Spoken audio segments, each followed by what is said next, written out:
अपना डिवाइस घुमाइए।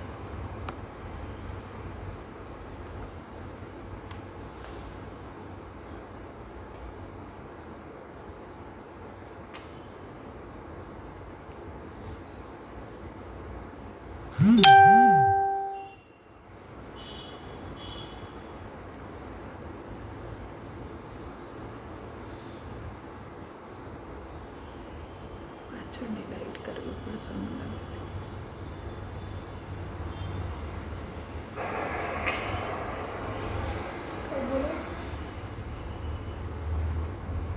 सभी सुतात्माओं को अनंत वंदन नमन।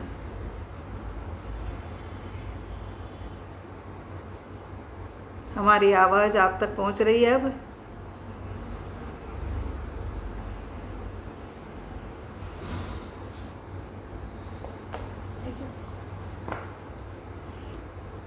पहुंचे से ना आवाज? हाँ।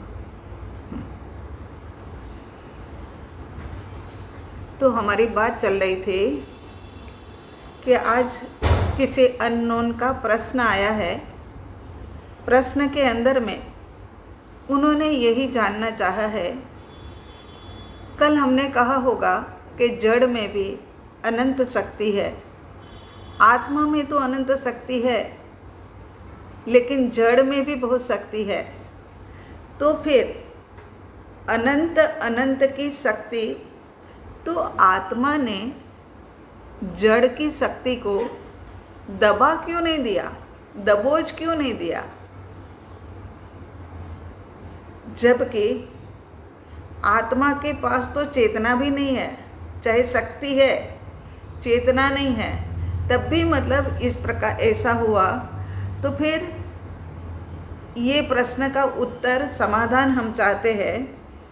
तो आत्मा अनंत शक्तिशाली है और जड़ में भी अनंत शक्ति है। जड़ की शक्ति जो है वो चेतन के माध्यम से विकसित की हुई शक्ति है, और चेतन की शक्ति जो है ना वो अभी सुप्त रूप के अंदर में पड़ी हुई है। कार्मण वर्गणा के पुद्गलों ने है ना उस शक्ति के ऊपर आवरण डाल दिया है, और आवरण डालने के कारण से क्या है कि वो शक्ति का प्रगटीकरण नहीं हुआ। इसी कारण से जड़ कर्म ने हमारे ऊपर क्या है, हमारे ऊपर जड़ कर्म हावी हो गए। जब निगोद के अंदर में जीव पड़ा था ने, तब भी उनके पास कुछ अल्प शक्ति तो थी, और वो शक्ति के कारण से ही तो उनका विकास होता गया। और उनकी शक्ति जैसे जैसे आगे बढ़ता गया, निगोद में से निकला, व्यवहार राशि के अंदर आया, फिर एकेंद्रिय में आया, दो इंद्रिय में आया, ऐसे ऐसे जैसे जैसे विकास होता गया न, ऐसे ऐसे इनकी शक्ति के अंदर में भी विकास हुआ। लेकिन फिर भी हुआ क्या कि जो अनंत वाली ब्रांड की जो शक्ति उनकी है ना, उसका प्रगटीकरण नहीं हुआ। जैसे कि दो घोड़े हैं, तो दोनों घोड़े के अंदर में ताकत है, लेकिन ताकत के अंदर में फर्क है ना। दो हाथी है, दोनों में ताकत है, लेकिन दोनों की ताकत के अंदर में अंतर है। इसी प्रकार अनंत के बीच में भी फर्क है। पहले आत्मा से ज़्यादा कर्म बलवान होते हैं। पहले एक बार तो ऐसा हो जाता है कि कर्म हावी हो जाता है, लेकिन धीरे धीरे आत्मा बलवान होता जाता है। जैसे जैसे उनकी समझ बढ़ती है, जैसे जैसे उनका साहस बढ़ता है, जैसे जैसे उनका पुरुषार्थ बढ़ता है और आराधना साधना बढ़ती है, वैसे वैसे क्या है कि आत्मा बलवान होता जाता है। और बलवान आत्मा फिर बलवान के साथ में मतलब लड़ाई करके वो लड़ाई को जीत सकता है, क्योंकि आत्मा के पास चेतना भी है, करणवीर्य भी है। ये सब कुछ होने के कारण से आत्मा कर्मों के आगे जीत जाती है। जैसे कि धनुष के ऊपर हमने तीर चढ़ा करके रखा है, यूं करके तो रखा है, अभी छोड़ा नहीं है, तब तक उनकी शक्ति जो है ना वो सत्ता में पड़ी है, स्थिर है। लेकिन जब वो छोड़ेंगे ना, तब जाकर के उनकी शक्ति जो है वो सत्ता में से प्रकट होगी। पुरुषार्थ के माध्यम से वो प्रकट करनी होती है। इसी कारण से तो ये इतना कुछ धर्म की आराधना, साधना, ध्यान, स्वाध्याय, तप, त्याग, माला, जाप इत्यादि करते हैं ना हम, इसी कारण से करते हैं। तो फिर यहाँ कहना यही है कि दोनों के अंदर में है, लेकिन आत्मा की शक्ति जो है वो कर्मों से आवृत है, और आत्मा की शक्ति जो है उसको पुरुषार्थ के माध्यम से कर्मों को हटा करके प्रकट करनी है, और प्रकट करने के बाद में कर्म के ऊपर विजय आत्मा पा लेता है। ये वाला उत्तर इनका है। और अब अपन आत्मसिद्धि की ओर चलते हैं। आत्मसिद्धि के अंदर थोड़ा सा पीछे का रिवाइज कर लेते हैं। 80 नंबर की गाथा के ऊपर आए हैं। शंका शिष्य की है, ये चौथे नंबर की शंका है उनकी। पहले आत्मा वो मान गए, आत्मा का अस्तित्व, आत्मा नित्य है ये भी माना, और उसके बाद में आत्मा कर्म का करता है ये भी माना। लेकिन यहाँ पर उलझन में फंसा हुआ शिष्य जो है ना, वो अपनी शंका सद्गुरु भगवान के पास रखता है, और मतलब शिष्य सद्गुरु भगवान को कहता है कि जीव कर्म करता कहो पण भोगता नहीं सोए। चलो आपने कह दिया, आपने समझाया बहुत अच्छे से, और वो सारी बातें भीतर में उतर भी गई, लेकिन अब आप कहते हो कि कर्म का भोगता भी तो आत्मा ही है। तो कर्म किस प्रकार से समझेगा कि ये इस व्यक्ति को ये फल देना है, इस व्यक्ति को ये देना है, इसको ये देना है, सबको अलग अलग फल देना है, वो कैसे समझे? इसी कारण से भोक्ता आत्मा हो नहीं सकता है। इसी बात के ऊपर आगे कहते हैं कि फलदाता ईश्वर गणिये भोक्ता पणो सदाय। अरे सद्गुरु भगवंत, मैं आपको कह रहा हूँ न कि जो फलदाता ईश्वर गिने हम, बस कोई झंझट नहीं है, कोई सिरदर्दी नहीं है।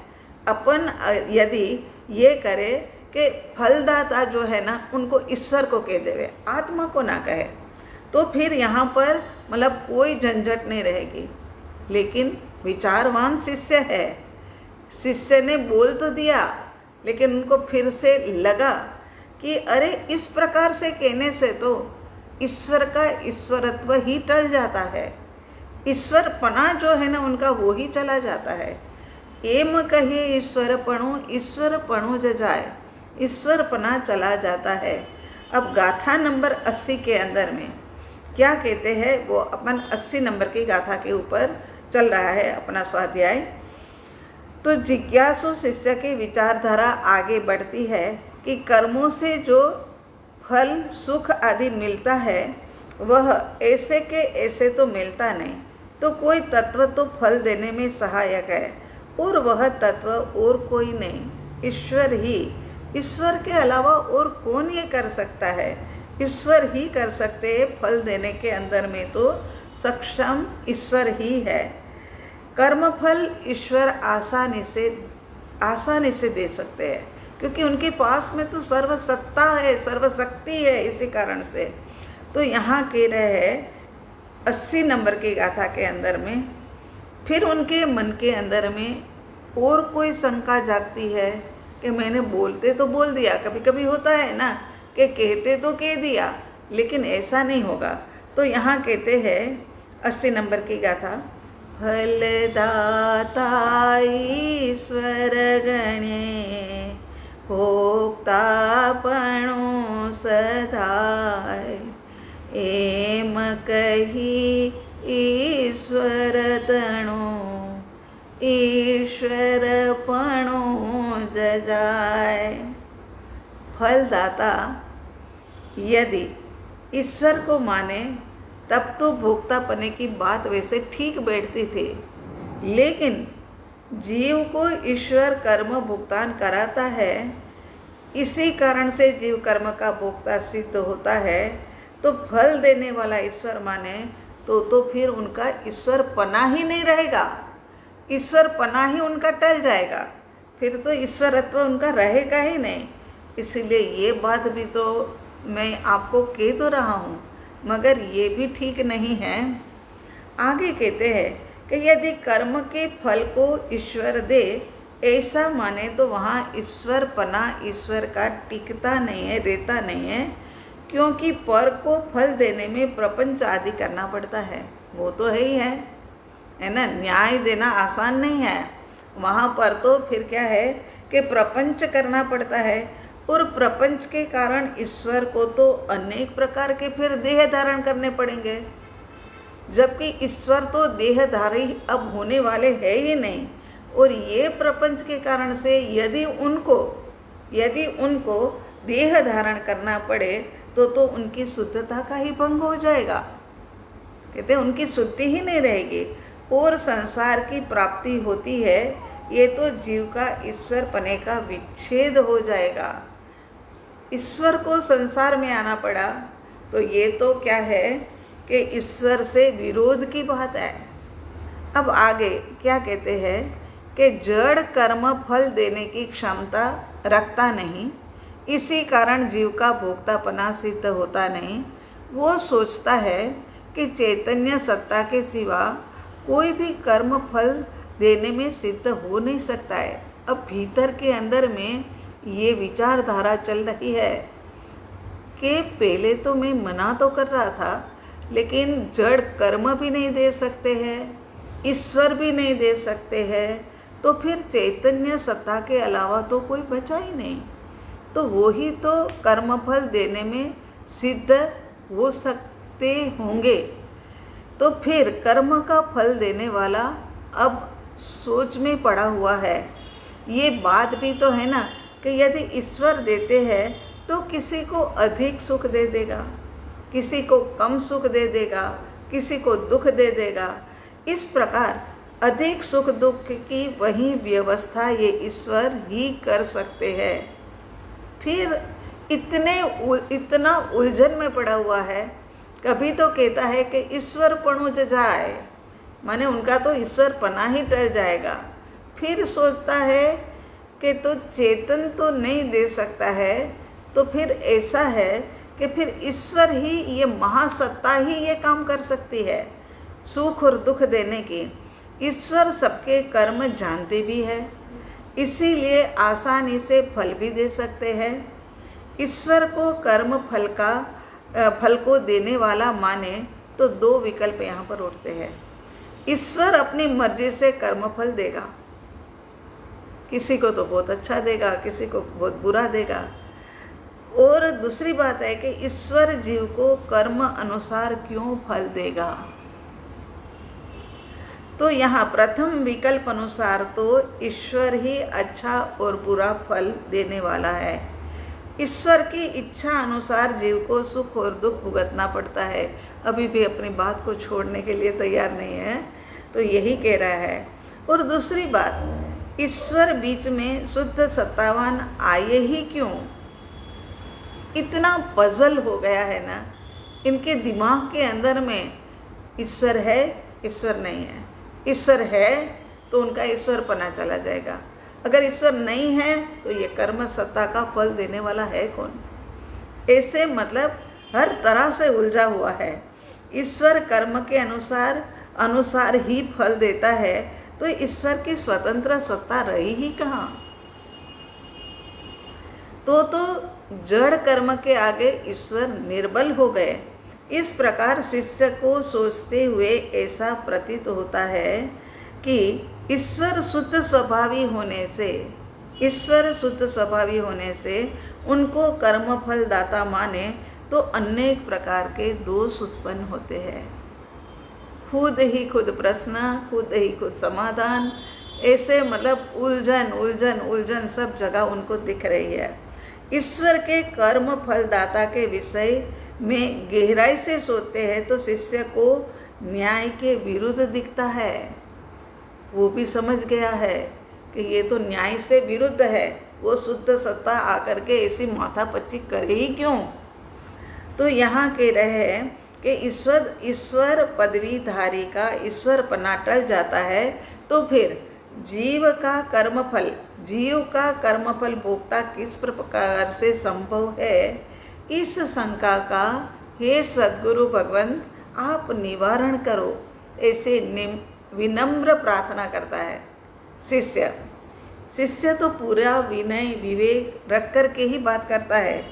तो यहाँ 81 नंबर की गाथा के अंदर में कहते हैं शंका के रूप में ही कि ईश्वर सिद्ध थया विना जगत नियम नहीं होवे, पछी शुभाशुभ कर्मना भोग्य स्थान नहीं होए।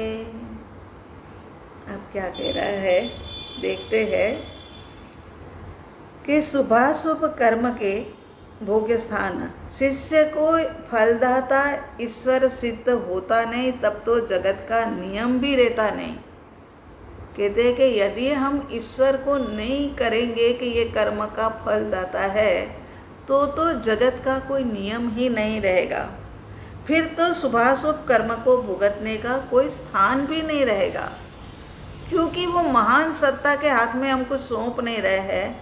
तो ये जड़ कर्म कि वो फल देने वाली चेतन सत्ता कैसे हो सकती है। तो यहाँ इस प्रकार शिष्य बेचैन है, क्योंकि ईश्वर जीव को कर्म का फल देवे ये बात भी सिद्ध नहीं होती, और जड़ कर्म फल देने में समर्थ नहीं, तो ये बात भी युक्ति संगत कि तो फिर क्या है मतलब। तो इसी कारण कर्म के भुगतान का नियम किसी भी प्रकार से सही लग नहीं रहा है। शिष्य को तो यही प्रूव करना है ना कि नहीं, कर्म का भोक्ता आत्मा नहीं है। यदि सुख दुख नहीं तो स्वर्ग नरक जैसे स्थान भी तो किस प्रकार से हो सकते हैं। परम कृपालु देव के पास समाधान याचिका शिष्य प्रस्तुत करता है। शिष्य को लगता है कि कर्म जड़ है तो वह फल कैसे दे सकता है। जड़ कर्म अपने आप को फल देते नहीं तो फिर फलदाता कौन है। इसकी विचारणा करते हुए कर्म फलदाता ईश्वर को स्वीकार करना पड़ेगा। कर्म अपने आप से फल नहीं पा सकते। ईश्वर जैसा कोई महा सर्व शक्तिमान होना ही चाहिए। जगत में दिखती विचित्रता स्वयं कर्म द्वारा हो ही नहीं सकती। इसीलिए कर्म फल व्यवस्था सर्वशक्तिमान ईश्वर ने ही की होगी। लेकिन ईश्वर के स्वरूप के विषय में एक गहरी विचारधारा शिष्य के दिल दिमाग के अंदर में बैठी हुई है। वो सोचता है कि ईश्वर तो पूर्ण शुद्ध है, शांत है, स्थिर है, वितरागी है, सर्वज्ञ है, सर्वदर्शी है, पूर्णानंदी है, परमात्मा है। ऐसी शुद्ध दशा वाले ईश्वर को कर्म फल के चक्कर में पड़ने की आवश्यकता ही कहाँ है। इसीलिए कर्म फल दाता के ना यह भी तर्क संगत नहीं लग रहा है। कभी हाँ कभी ना, कभी हाँ कभी ना। ये चौथे में तो बहुत ज़्यादा उलझा हुआ है शिष्य परम कृपालु देव के पास अपनी शंका प्रस्तुत करता है कि ईश्वर ही कर्म फल दाता सिद्ध हो जाए, वो अगर वो नहीं होते हैं तो जगत का कोई भी नियम चल नहीं सकता है। फिर तो कौन उनको दे रहा है, कर्म की सत्ता का फल देने वाला है कौन। तो यहाँ इस प्रकार जीव कर्मों का भोक्ता है या नहीं, इस संबंध के अंदर में विचारणा शिष्य अब ये निष्कर्ष पर पहुंचा है कि कर्म फलदाता कर्म या ईश्वर हो सकते हैं। लेकिन फिर भी सद्गुरु भगवान को कहता है कि आगे की 5 मेरी शंका को टालो, और सद्गुरु भगवान जो है वो आगे की 5 गाथा के माध्यम से उनके संशय को टालेंगे। बहुत अच्छा है, बहुत बढ़िया। गाथा नंबर 81, 82, ये अब समाधान की ओर अपन आगे बढ़ रहे हैं। समाधान यहाँ पर है। गाथा नंबर 81 में शिष्य ने कहा कि यदि ईश्वर को फलदाता नहीं गिनते तो फिर जगत का कोई भी नियम सिद्ध नहीं होता, और पाप पुण्य कर्म को भुगतान करने का कोई भी स्थान भी नहीं होगा। तो यहाँ परम कृपालु देव 5 गाथा के माध्यम से समाधान देंगे। शिष्य की तर्कयुक्त शंकाएं क्रम से अब श्रद्धा में बदल रही है। अभी तक तो तर्क था, लेकिन अब दिल के अंदर में, भीतर के कोई कोने के अंदर में, शिष्य के अंदर में भी क्या है कि श्रद्धा आई है। परम कृपालु देव हृदय स्पर्शित समाधान भी तो दे रहे हैं ना। गाथा नंबर 79 में शिष्य ने कहा कि सुसमझे जड़ कर्म के फल परिणामी होय। कर्म तो जड़ है, उसे कैसे पता चलेगा कि कुछ जीव को अमुक प्रकार के कर्म देना है, कर्म का फल देना है, और कुछ लोगों को दूसरे प्रकार से कर्म का फल देना है। ये समझ में ही नहीं आ रही है बात। तो इस गाथा के अंदर में 82 नंबर की गाथा के अंदर में परम कृपालु देव कहते हैं, बहुत बढ़िया, इसके ऊपर हमने पूरा स्वाध्याय एक बार महाविद्या के अंदर में लिया था, एक ही गाथा के ऊपर लंबे समय तक। इसके अंदर में इतना कुछ समझने का, कहने का है ना, लेकिन अभी तो फिलहाल तो अपन जैसे भी आवश्यकता है उसी के अनुसार समझेंगे। तो 82 नंबर की गाथा, भाव कर्म नीच कल्पना माटे चेतन रूप जीव वीर्य निस्फुरणा ग्रहण करे जड़ धूप। यहाँ क्या कहते हैं? भाव कर्म नीच कल्पना माटी चेतन रूप। भाव कर्म माने राग द्वेष जीव को अपनी अज्ञानता और भ्रांति के कारण से होता है ना, ये हमने पहले भी बताया था। इसीलिए ये चेतन रूप है। भाव और राग द्वेष करने वाला है कौन? चेतन ही तो है। यदि यहाँ पर कोई जिनके भीतर में आत्मा नहीं है और केवल उनका मृत देह पड़ा है, वो क्या किसी के प्रति राग और द्वेष करेगा? नहीं, कतई नहीं करेगा, वो कर ही नहीं सकता है। ये तो क्या है कि जिनके पास चेतन है ना, वो ही राग और द्वेष कर सकता है। तो यहाँ कहते हैं कि ये चेतन करता क्यों है? चलो माना कि कर्म चेतन, ये ऐसे राग द्वेष जो किया, भाव कर्म किया, वो चेतन ने किया, मगर क्यों किया? तो कहते अज्ञानता के कारण से, मिथ्या भ्रांति के कारण से ये कर्म हुए। इसी कारण से ये चेतन रूप है। वहाँ कहा ना कि वो चेतन रूप हो नहीं सकते हैं, लेकिन यहाँ कहते हैं कि वो चेतन में से ही उठने वाली तरंगे राग और द्वेष की है, और वो उठी है इसी कारण से कि अज्ञानता है और मिथ्या भ्रांति है, इस कारण से उठी हुई है। तो जीव अपने स्वरूप को अज्ञानता से कर्म का करता है। वह आत्मा का वीर्य क्या होता है कि अज्ञानता के कारण से कर्म, जीव अपने स्वरूप को अज्ञानता के कारण से कर्म का करता है, अर्थात जीव की अपनी ये कल्पना है। क्या कह रहे हैं यहाँ पर? जीव वीर्य निस्फुरणा।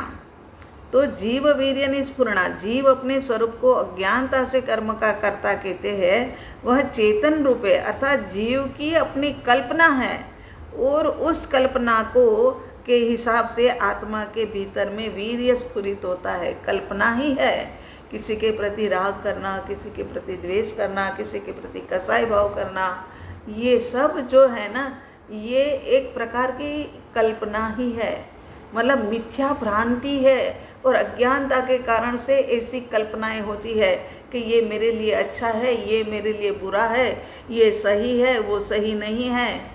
ऐसी बातें भीतर में से जो उठती है ना, वो एक मिथ्या भ्रांति के कारण से ही उठती है। शिष्य के संशय को टालने के लिए हृदय स्पर्शी समाधान देते हैं। आत्मा की विभाव परिणति रागादि परिणाम वह भाव कर्म है। भाव कर्म का रागादि का निमित्त पा करके कार्मण वर्गणा के पुद्गल खींचे खींचे आ जाते हैं। क्या होता है कि ये विभाव परिणति जो है ना, वो ही राग द्वेष है और वो ही भाव कर्म है। और रागादि का निमित्त पा करके राग, किसी के प्रति, व्यक्ति के प्रति राग किया, किसी वस्तु के प्रति राग कर दिया कि अरे वाह ये साड़ी तो मुझे बहुत पसंद है, बहुत बढ़िया, इसका कलर देखो, इसकी शाइनिंग देखो, इसकी कढ़ाई काम इसको देखो, सबको देखो। ये जब हम ऐसा राग भाव करते हैं ना, वो समय पर क्या होता है कि वातावरण में फैले हुए अनंत अनंत कार्मण वर्गणा के पुद्गल जो है ना, वो राग रूप परिणमन होने वाले जो कर्म कार्मण वर्गणा के पुद्गल है ना, वो आकर के चिपक जाते हैं। वो तो राह देख करके ही बैठे, यहाँ सब जगह घूम रहा है, और घूमता हुआ जो है ना वो अपने आत्मा के साथ में चिपक जाता है। निमित्त चाहिए उनको, तो ये साड़ी का निमित्त मिल गया, ये साड़ी बहुत अच्छी है। और जब खरीदारी, हम पहले भी एक आध बार कह चुके हैं कि खरीदारी करने जाते हैं ना, तो फटाफट विंडो शॉपिंग करो। ये नहीं कि दुकान में बैठ करके फिर खरीदारी शुरू करी और वहाँ बैठ करके 100 साड़ियाँ निकलवाई, 99 को तो रिजेक्ट कर दिया और एक को हमने पास कर दिया, तो 99 के प्रति हमारा द्वेष हो गया और एक के प्रति हमारा राग हो गया। इससे तो जहाँ विंडो देखो शॉपिंग के लिए और देखो कि साड़ी अच्छी है, वही समय पर उतरवा करके लेकर के आ जाओ। अगर 5, 7, 10 जोड़ साड़ी, कपड़े, सूट की छूट है, तो 15 दिन, महीने के अंदर अंदर में ये खरीदारी पूरी कर लो, ताकि फिर है ना 11 महीने तक कहीं पर भी ध्यान नहीं जाएगा। ये तो जो ध्यान जाता है ना, वो भी राग द्वेष कराता है। भाव कर्म के जो परमाणु पुद्गल है ना, वो हमारे पास आकर के आत्मा के ऊपर चिपक जाते हैं, उनका आत्म प्रदेशों के साथ में बंद हो जाता है। यह एक बहुत बड़ी बात कृपालु देव बता रहे हैं। एक अपेक्षा से कर्म चेतन भी है, क्योंकि राग द्वेष आदि भाव कर्म जीव ही करता है, इसीलिए चेतन रूप है। आत्म भ्रांति रूप परिणाम वह चेतन का ही है, इसीलिए चेतन रूप है, चेतन रूप ही है, चेतन ही करता है। हाँ, और कर्म भुगतान का समय आए तब वो फल भी दे देता है। कर्म भुगतान, कर्म आज हमने बांधे हैं, उसका भुगतान करने का समय तो न जाने कितने हजार साल के बाद आएगा, कितने हजार साल के बाद आएगा। कभी कभी हम बोलते हैं ना, करे भाई क्या करे, वो है ना फलान व्यक्ति है ना ऐसा पापी है, कभी साधु संतों के दर्शन भी नहीं करता, कभी सामायिक भी नहीं करता, किसी भी प्रकार का उनके भीतर में तो है ना धार्मिक संस्कार ही नहीं है, लेकिन फिर भी देखो कितना सुखी है, अय्यासी से रहता है, बंगला है, गाड़ी है, और जहाँ जी चाहे वहाँ घूमने फिरने के लिए जाता है। तो ये क्या हुआ, पूर्व में जो एक अच्छे कर्म बांधे होंगे ना, वो पड़ा होगा सत्ता के अंदर, और सत्ता में जो पड़ा हुआ कर्म था ने उसका उदय काल हुआ। इस कारण से वर्तमान में हमें दिख रहा है। वो हमारे को है ना, जो छोटे थे तब पाठशाला पढ़ाते हैं ना, वो कहते थे कि वासी खाती है और वर्तमान में भूखी, वासी खाती है और कल भूखी रहेगी। मतलब क्या है कि पहले का कर्म जो है ना उसका वो भुगतान कर रही है, लेकिन आज कुछ नहीं कर रही है तो आगे फिर कुछ मिलने वाला भी नहीं है। ऐसी कुछ बात कहती थी, बहुत ज़्यादा तो याद नहीं है, लेकिन तो यहाँ क्या होता है कि ये जो मतलब पाप कर्म का उदय काल, उसको जो मतलब सत्ता में पड़ा रहे ना उसको अबाधा काल कहते हैं, ऐसे ही कह देते हैं, याद रखो ना रखो, कि कहते हैं ना कि अबाधा काल इतने 3000 साल का, 4000 साल का, 70 करोड़ा करोड़ी सागरोपम की सत्ता हो तो 7000 साल का, ऐसे मतलब इस प्रकार से कर्म का उदय होता है। तो यहाँ परम कृपालु देव का कहना है कि आत्मा स्वभाव से मात्र ज्ञाता, दृष्टा, शांत, स्थिर और सुखमयी है, लेकिन पूर्व कर्म के उदय जुड़ जाते हैं तब अपने स्वभाव से वो च्युत हो जाती है। इतना अच्छा व्यक्ति, इतना धर्म ध्यान करता था, सब कुछ करता था, लेकिन पता नहीं क्या हो गया है। अब तो है ना कहीं कहीं कोई अच्छी बात नहीं, कहीं किसी से मिलना नहीं, जुलना नहीं, और पता नहीं क्या हो गया है। तो क्या होता है कि वो समय पर पूर्व कर्म जो होते हैं उसका उदय हुआ होता है। व्यक्ति कभी भी दोषित नहीं होते हैं, व्यक्ति तो शुद्ध स्वरूप ही है, लेकिन पूर्व उदय काल जो आता है, पूर्व कर्म में बांधे हुए उदय काल जब आता है ना, वो समय पर ये व्यक्ति के अंदर में परिणमन करता है और उनको स्वभाव से च्युत कर देता है, माने गिरा देता है। मन वचन काया के योग की चंचलता के कारण से असंख्यात प्रदेश कंपित होते। ये पूरी साधना का, ये एक पैराग्राफ पूरा साधना का डाला है कि क्या होता है कि जब ज्ञाता दृष्टा शांत स्थिर सुखमयी ऐसा आत्मा अपने स्वभाव से जब च्युत हो जाता है ना, तब उनके मन वचन काया के योग के अंदर में चंचलता माने कंपित होने शुरू हो जाते हैं। तब आत्मा प्रदेशों को ये कंपन का एहसास होता है और वो भी कंपित होते हैं। और अस्थिरता के कारण लोकाकाश में भी जितने भी परमाणु आत्म प्रदेश है, लोकाकाश का भी अपना आत्म प्रदेश है ना, असंख्यात आत्म प्रदेश हमारा है। और लोक का भी जो प्रदेश है ना, वो असंख्यात है। तो यहाँ कहते हैं कि आत्मा की मन वचन काया के योगों की चंचलता के कारण से, उसकी चंचलता के कारण से आत्मा के असंख्यात प्रदेश जो है ना, वो कंपित होने लग जाते हैं।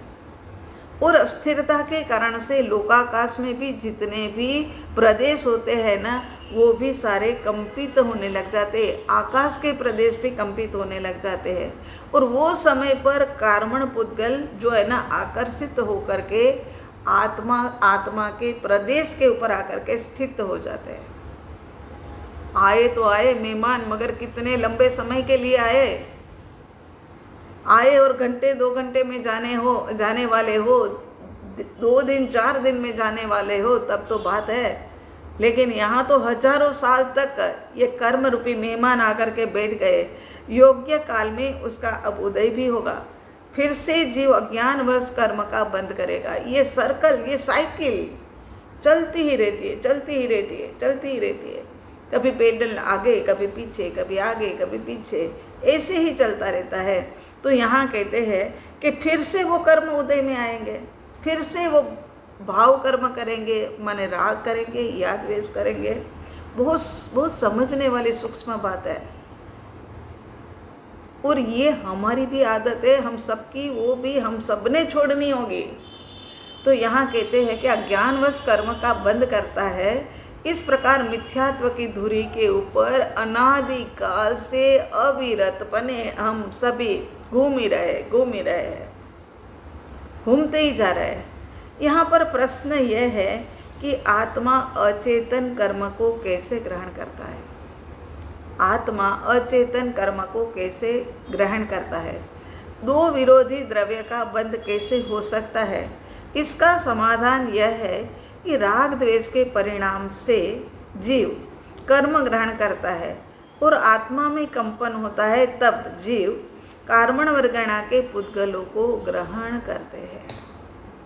साधना कराते हैं ना, आजकल है ना, लोग कहने लगे हैं कि नहीं साधना वाधना कुछ होती नहीं है और ये है वो है।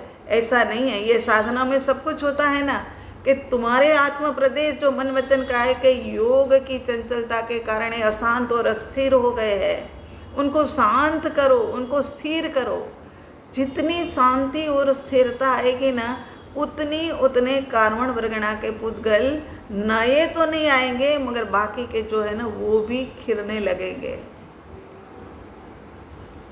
तो यहाँ कार्मण वर्गणा के पुद्गल जीव ग्रहण करता है। जैसे चुंबक का दृष्टांत हमने कल दिया था, चुंबकीय शक्ति है, चुंबकीय शक्ति के कारण से लोहे के टुकड़ों को वो ग्रहण करता है और वो खींची आ जाती है। वो लोहे के टुकड़े की जो बारीक रज हो या फिर मोटा टुकड़ा भी हो, मगर वो खींचे आ जाते हैं।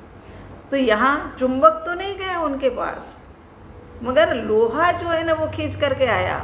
यहाँ चेतन तो नहीं गया कार्मण वर्गणा को खींचने, मगर जो ये उनके अंदर में राग द्वेष करने की विपरीत शक्ति जो है ना, उसने ये कर्म को खींचा। कार्मण वर्गणा के पुद्गल वातावरण में लगातार फैले हुए हैं। लेकिन वह जड़ होने से जबरदस्ती आत्मा के साथ नहीं जुड़ते।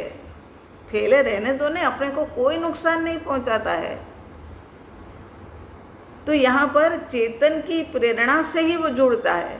वो जुड़ेगा जब चेतन क्या करेगा, विभाव दशा में जाएगा, तब जाकर के वो जुड़ते हैं, है ना। इसीलिए कहते हैं कि सामायिक करो, प्रतिक्रमण करो, स्वाध्याय करो। देखो अब ये 1 घंटे के लिए तो हम किसी के प्रति ना राग करेंगे, ना द्वेष करेंगे, ना क्रोध करेंगे, ना मान करेंगे, ना माया करेंगे, ना विपरीत परिणाम के अंदर में जाएंगे, कुछ नहीं करेंगे।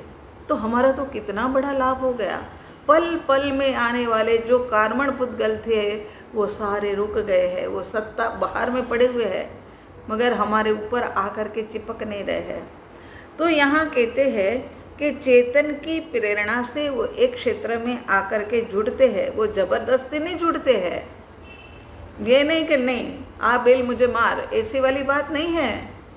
तो इष्ट अनिष्ट संयोग वियोग, इष्ट का संयोग हो तो बड़ी खुशी होती है, बड़ी प्रसन्नता होती है। आइए आइए आइए, आप कुछ दिन रुक जाना, बहुत अच्छा लगा हमें, ये है वो है, उनके अंदर में तो आनंद बनाना। और अनिष्ट का जब संयोग हो जाए तो उनके प्रति हमें लगता है कि ये कब व्यक्ति चला जाए।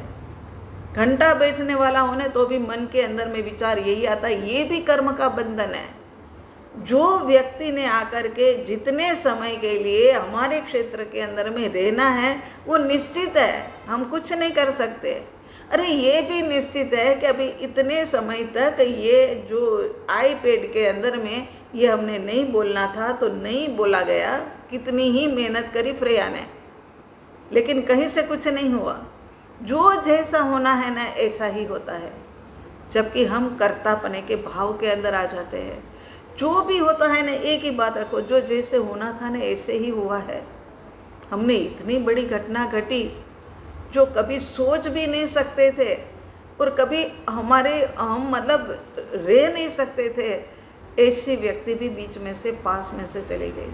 लेकिन बस दूसरे तीसरे दिन से ही समझ आ गया कि जो होनहार था ना वो ही हुआ है।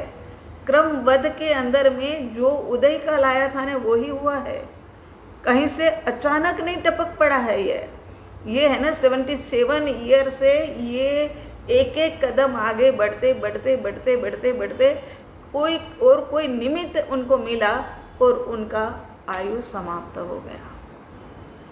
तो यहाँ कहते हैं कि इष्ट अनिष्ट संयोग वियोग, और इष्ट का संयोग हो तो, इष्ट का वियोग हो तो छाती फाट या फाट रुदन भी नहीं करना। ये तो घटना चलते ही रहने वाली है। हाँ, भीतर से दुख जरूर होता है मगर आर्त ध्यान नहीं होता है। याद पल पल में आती है, दुख होता है कि वो होते तो ऐसे करते, लेकिन उसके साथ साथ में ऐसा आर्त ध्यान नहीं। तो यहाँ कहते हैं कि एक भी क्षण नहीं जब जीव कर्म का बंध नहीं करता है। यदि वो शांत स्थिर भाव में रहा, यदि वो अपने अंदर में ठहर गया, तब तो कर्म का बंध नहीं। वरना सामान्य रूप से देखा जाए तो एक क्षण भी ऐसा नहीं है कि आत्मा कर्म का बंध ना करे। जैसे सूर्य पर बादल छा जाने से सूर्य ढक जाता है, वैसे ही आत्मा भी कर्म रूपी बादलों से ढक सा गया है। लेकिन आत्मा के अनंत गुण को नुकसान उसने नहीं पहुंचाया। चाहे कर्म कितने ही आ गए, मगर वो एक भी आत्म प्रदेश को नुकसान नहीं पहुंचा सका। असंख्यात आत्म प्रदेश ऐसे की ऐसे है, एक भी उसमें से कम नहीं हुए। अनंत कार्मण पुद्गल तो आ गए थे, मगर एक आत्म प्रदेश को वो कम नहीं कर सके, एक आत्मा के गुण को वो कम नहीं कर सके। और होता ही नहीं है ऐसा कि एक भी आत्मा प्रदेश या अनंत गुण में से एक भी गुण कम कर सके, ऐसा होता ही नहीं है। तो यहाँ कहते हैं कि आत्मा स्वयं अमूर्त है पर परम विशुद्ध है, लेकिन कर्म के कारण शरीर के साथ मूर्त बन करके संसार के अंदर में परिभ्रमण कर रहा है। बस निर्णय करो, परिभ्रमण मिटाना है, परिभ्रमण मिटाना है।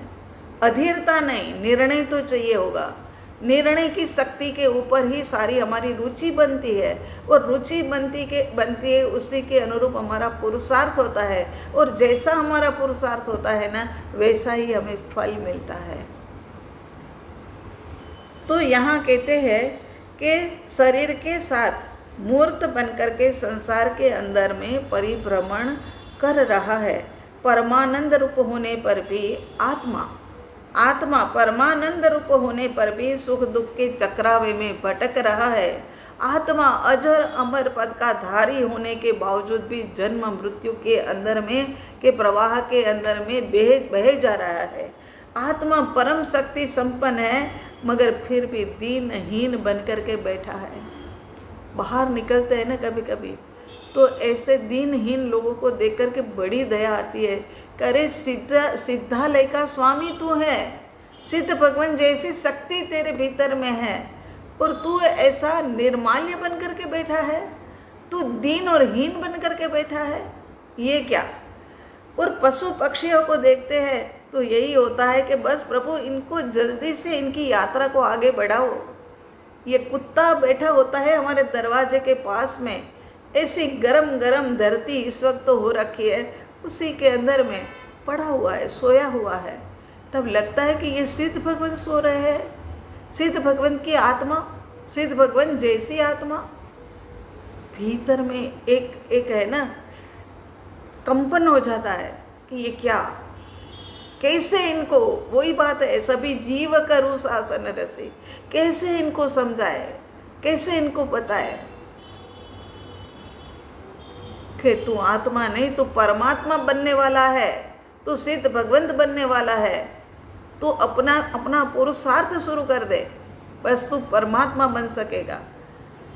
तो यहाँ पर कहते हैं कि अजर अमर पद को धारण करने वाला मृत्यु के प्रवाह, जन्म और मृत्यु के प्रवाह में बहे जा रहा है। परम शक्ति संपन्न ये आत्मा दीनहीन बन करके जगह जगह की ठोकरें खा रहा है और अनेक प्रकार के कष्ट भुगतान कर रहा है। अब ये सब चक्रावा रोकना हो तो करे क्या, ये बताओ ने। अब ये चक्रावा हमें भी रोकना है, हमें भी अनंत सुख को प्राप्त करना है, हमें भी ये सुख दुख से छूटना है, हमें भी दीनहीनता से छूटना है। तो अब करे क्या। तो कहते हैं कि जो जो कर्म उदय में आए उनको समता भाव से सहन करे, कसाय भाव ना करे, विभाव में परिणमन ना करे, तटस्थ होकर के ज्ञाता दृष्टा भाव में समभाव से कर्म को सहन करे, तो कर्म की चेन जो है ना वो फिर आगे बढ़ती हुई कुछ रुके। क्या करे। तो कहते हैं कि जो जो कर्म उदय में आते हैं, चाहे अच्छे आए चाहे बुरे आए, अच्छे के अंदर में लीन नहीं होना है, बुरे के अंदर में दीन नहीं होना है। ये तो सब समय समय की बात है, ये सब कुछ चलता रहेगा, ऐसे ही चलता रहेगा। संसार इसी का नाम है।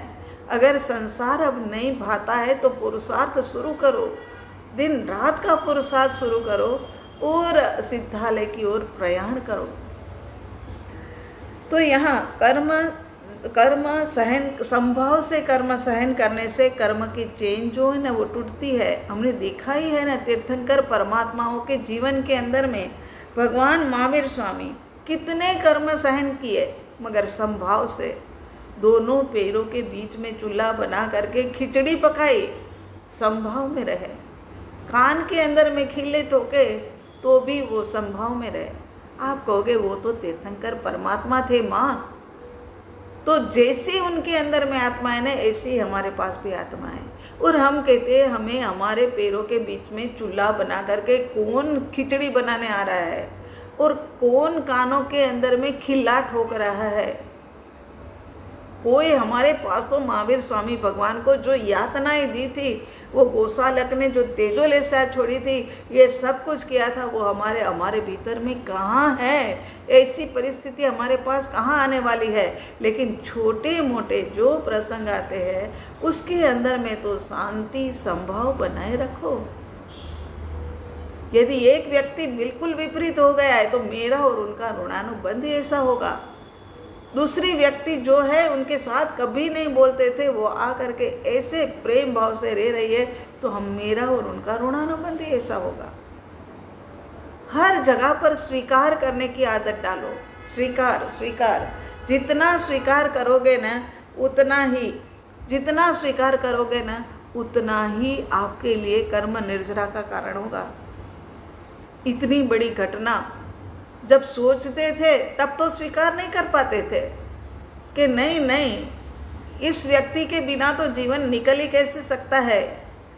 मगर जब घटना घटी तो लगा कि ये तो सब कुछ चलते ही रहने वाला है, तो कर्म तो सहन करना ही पड़ेगा, चाहे आज करे, चाहे कल करे, चाहे एक जन्म के बाद करे, चाहे 100 जन्मों के बाद करे, लेकिन जिनको मुक्त होना है उनको समता भाव से कर्म सहना होगा, चाहे कैसे भी कर्म आ जाए। मैं कहती हूँ ये सुनने वाले में से एकाध व्यक्ति भी यदि इस बात का अमल कर लेगा ना तो मेरा बोलना सार्थक हो जाएगा। हजारों जन्म के बाद भी जो दुख आता है उससे छूटने के लिए संभाव और स्वीकार पूर्वक का संभाव, तभी जाकर के निपटारा हो सकेगा। गाथा का न्याय युक्त सार यही है कि पूर्ण शुद्धात्मा का पूर्णत्व पाने के लिए वैभाविक परिणाम नहीं। जब तक अक्ल नहीं थी, बुद्धि नहीं थी, कोई बताने वाला नहीं था, कोई सुनाने वाला नहीं था, तब तो बहुत कुछ कर लिया हमने, तुमने, सबने कर लिया। छोटे छोटे थे, क्लास में स्कूल में जाते थे, किसी के साथ तो बड़ी प्यारी दोस्ती और किसी फ्रेंड के साथ तो ऐसी कि बस लड़ाई झगड़ा होता रहता था, ऐसा भी होता था। मगर यहाँ पर क्या कहता है कि पूर्ण शुद्ध आत्मा पूर्णत्व पाने के लिए वैभाविक परिणमन ना करे। अब तो समझो, अब तो समझो। अभी तक ना समझे, लेकिन अब समझाया जा रहा है, तब तो समझो। स्वाभाविक परिणमन स्वरूप के ज्ञान, दर्शन, चारित्र, आनंद, सुख, शांति, स्थिरता के अंदर में रमण करना, ये स्वाभाविक परिणमन है। जो कोई कुछ भी कहता है उनका स्वीकार करना, ये स्वाभाविक परिणमन है। जो कोई कुछ भी हमारे ऊपर गलत आरोप लगाता है तो ये फिर भी उसका विरोध नहीं करना, ये स्वाभाविक परिणमन है। शांत और स्थिर भाव के अंदर में टिके रहना, ये स्वाभाविक परिणमन है। किसी से करोड़ रुपया लिया, लेकिन वो करोड़ रुपया कहा यही था कि अभी 15 दिन में ये पैसे लौटा रहे हैं, लेकिन नहीं लौटा रहा है तो ये ऐसे ही होना होगा। हमने पूर्व में कभी लिया होगा, इसी कारण से ऐसा हुआ है, ऐसा सोच करके शांति और समता। हाँ, ये नहीं है कि जाने दो, हाँ लेने के लिए तो उनको बार बार टकोर करनी है, लेकिन फिर भी उसके अपने भीतर के अंदर में उनके लिए द्वेष भाव ना आ जाए, वरना वेराणु बंदी महाभयानी, बहुत भयंकर है वेर के बंधन। तो इस गाथा में यही बताया कि जीव का विवाह दशा में परिणमन करना, वह भाव कर्म, ये आत्मा के ही परिणाम है। इसके ऊपर बहुत चर्चा हुई थी एक बार कि भाव कर्म चेतन कैसे हो सकते हैं। राग और द्वेष तो चेतन हो ही नहीं सकते हैं।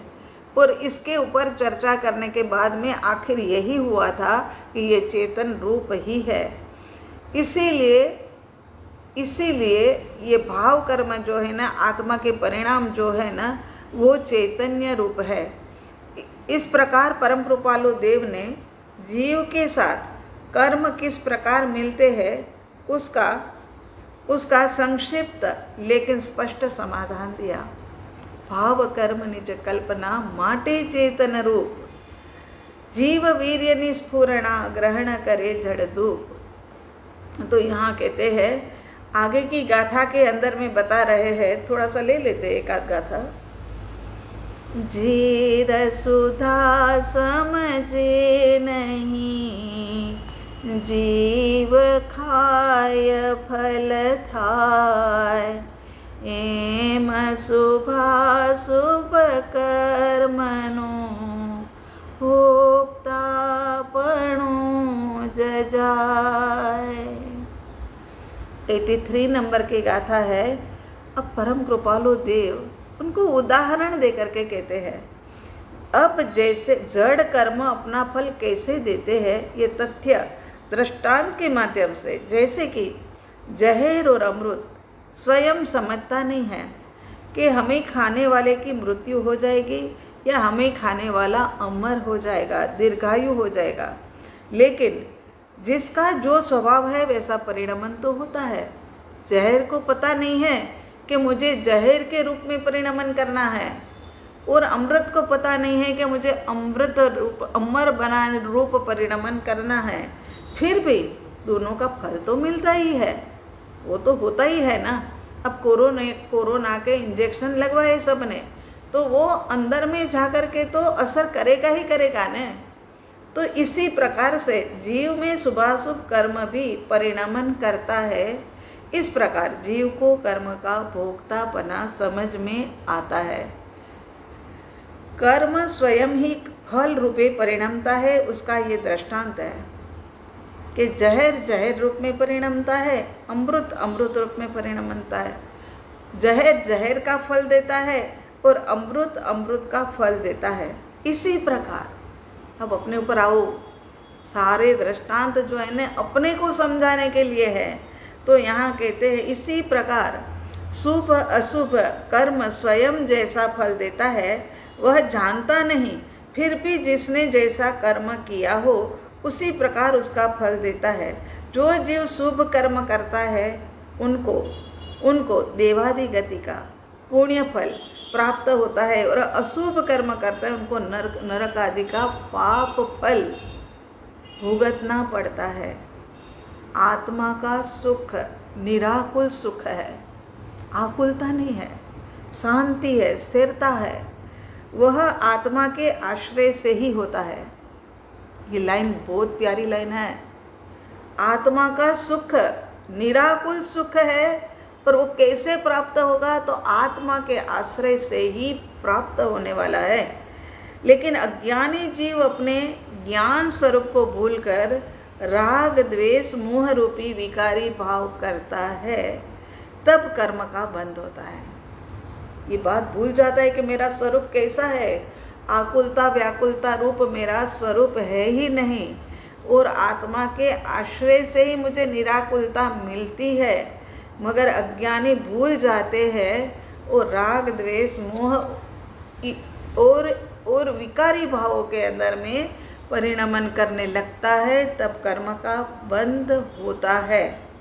प्रत्येक समय में बंधे हुए कर्म परमाणु 7 या 8 प्रकृति के अंदर में बट जाता है, बंटवारा होता है ना। कर्म तो मुख्य जो है वो तो 8 ही है, उसमें 7 या 8 प्रकृति के अंदर में इनका बंटवारा हो जाता है। 7 इसीलिए कहा कि आयुष्य कर्म जो है वो तो एक ही बार बनता है, वो एक बार बन गया फिर उसको साइड कर दिया। अब जो 7 कर्म बचे हैं ना, उसके अंदर में वो सारे के सारे बांट दिए जाते हैं। जैसे आहार रूप में ग्रहण क्रिया हुआ, आहार खून मांस मज्जा हड्डी वीर्य धातु रूप से परिणमित होते हैं। इसी प्रकार से कर्म की प्रकृति के अनुसार वो परिणमित हो जाते हैं। ये सबकी प्रकृति होती है। वही तो मैं कह रही हूँ ना कि इसके ऊपर तो घंटों घंटों तक बोल लो। इनकी प्रकृति होती है, प्रदेश होते हैं, स्थिति होती है और अनुभाग होते हैं। इनकी प्रकृति जैसे ज्ञानावरणीय कर्म का उसके अंदर में ज़्यादा है, तो वो ज्ञानावरणीय कर्म का ही मतलब उनके ऊपर ही आवरण करता है। फिर जैसे रस से किया है और बहुत खुश होकर के कोई कर्म किया है कि देखा मैंने उनको आज हरा करके रख दिया, आज मैं उनके पास से ये लेकर के ही आया, और उसे तो पता भी नहीं लगा कितनी चीज़ें दिखा रहे थे, उसमें मैंने एक चीज़ है ना मेरे पर्स के अंदर में डाल दी। यहाँ वाले को पता नहीं लगेगा, लेकिन ऊपर वाले को तो सब पता है। जो मतलब एक सत्ता है ना, उनको तो सब जानकारी है ही है।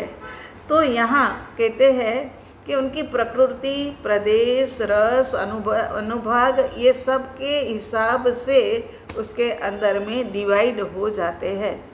आत्मा के असंख्य असंख्य प्रदेश है, असंख्य प्रदेशों में एक एक के अंदर में अनंत अनंत कार्मण पुद्गल है। सोचो तो सोचो, हम उसमें से भी मुक्त होने वाले हुए हैं और हमें भी मुक्त होना ही है। जब वो हो सकते हैं तो उनकी कोई मोनोपोली थी क्या कि वो तो सदा काल के लिए शुद्ध हो गए, निर्मल हो गए और सदा काल के लिए अत्यंत आनंद की लहर के अंदर में विराजमान हो गए। तो यहाँ पर कहते हैं कि अनंत कर्म पुद्गल एक एक आत्मा प्रदेश के ऊपर, और आत्मा प्रदेश कितने? असंख्यात आत्मा प्रदेश। केवली भगवंतों को योग क्रिया मन वचन काया से मात्र वेदनीय कर्म का बंध पड़ता है। केवली भगवंत अरिहंत परमात्मा, उनको केवल वेदनीय कर्म का बंध पड़ता है, क्योंकि 4 तो उन्होंने पहले ही खपा दिया, तब जाकर के केवल ज्ञान हुआ था। और अब जो आयुष्य नाम और गोत्र जो है वो तो आयुष्य के साथ जाएगा। वेदनीय कर्म जो है वो भी साता वेदनीय है, वो वेदनीय कर्म का बंध होता है। और वो भी कैसा होता है? क्योंकि उनके पास कसाई का तो अभाव है। कसाई हो तब तो जाकर के मतलब कर्म बंधे, लेकिन वो तो अभाव है। मिथ्यात्व तो पहले ही चला गया है, जब चौथे गुणस्थानक में थे तभी। तो यहाँ कहते हैं कि मन वचन काया के योग से, मतलब योग अभी है उनके पास ना, तो क्या होता है कि पहले समय में कर्म बांधते हैं, दूसरे समय के अंदर में भुगतान करते हैं, और तीसरे समय के अंदर में निर्जरा। समय जो है ना वो काल का सबसे छोटा हिस्सा है। एक आंख की पलक के अंदर में असंख्यात समय निकल जाता है। तो ऐसे में एक समय में कर्म आया, दूसरे में भोगा, तीसरे में निर्जरा। शिष्य का प्रश्न है कि चेतन आत्मा को लगने वाले कर्म जड़ है, तो चेतन आत्मा को कैसे फल दे सकता है? कृपालु देव ने जेर सुधा का दृष्टांत दिया। दैनिक जीवन में भी हम देखते हैं कि सूंठ जैसे जो जड़ होती है ना, सूंठ जो होती है किचन के अंदर में होती है, जड़ होने पर भी वायु को नष्ट करती है। हल्दी जो है वो एंटीबायोटिक होती है, हींग से गैस नष्ट होता है, मिर्च जो है वो एकदम जीभ के ऊपर रखते ही तीखापना लगता है। चप्पू जो जड़ है फिर भी उनको कहीं पर भी अंगुली में जरा सा भी कट जाए तो वहाँ पर वेदना होती है। अरे ये सब तो छोटी छोटी बातें। एटम बम की बात करो ने, एटम बम और कंप्यूटर आदि सब जड़ है, फिर भी कितनी शक्ति उनके अंदर में है। आज के युग में तो स्वयं संचालित बड़ी बड़ी व्यवस्थाएं चल रही है, तो कर्म फल का संचालन जड़ कर्म स्वयं करे, उसमें क्या आश्चर्य है। इस प्रकार इस गाथा में रहस्यमय तत्व सिद्धांत की सरल चाबी शिष्य को सौंपते हुए, रहस्यमय तत्व सिद्धांत की चाबी शिष्य को सौंपते हुए परम कृपालु देव फरमाते हैं कि जैसे जहर सुधा समझते नहीं फिर भी कर्म फल देते हैं, इस प्रकार शुभाशुभ कर्म का भोक्ता जीव ही है। यहाँ पर फिर से वो समाधान दिया है। पहली वाली गाथा ये समाधान की हुई। आगे जैसे बढ़ते हैं ना, आगे में भी फिर देंगे एक दृष्टांत। आप लोग गाथा है ना पढ़ लिया करो। आज जो कराने वाली हो ना वो कल को पढ़ लो या आज सुबह को पढ़ लो, है ना। पढ़ोगे ना तो आपको ध्यान आएगा कि इसका क्या होता होगा। चिंतन आप करोगे ना तो चिंतन के बाद में समाधान मिलेगा ना, वो आपकी गहराई में चला जाएगा, है ना। तो यहाँ पर शुभ अशुभ कर्म का भोक्ता जीव ही है। जैसे जहर और अमृत का दृष्टांत दिया, इसी प्रकार से परम कृपालु देव समाधान देते हैं। आगे का अवसर आने पर देखेंगे। अब सर्वमंगल मांगल्यम सर्वकल्याण कारणम प्रधानम सर्वधर्मानां जैनम जयति शासनम, जैनम जयति शासनम। शांति शांति शांति।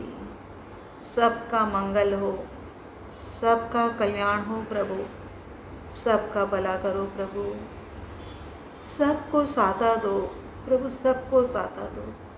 यही अंतर हृदय की प्रार्थना स्वीकार करो प्रभु। ओम हरिहर।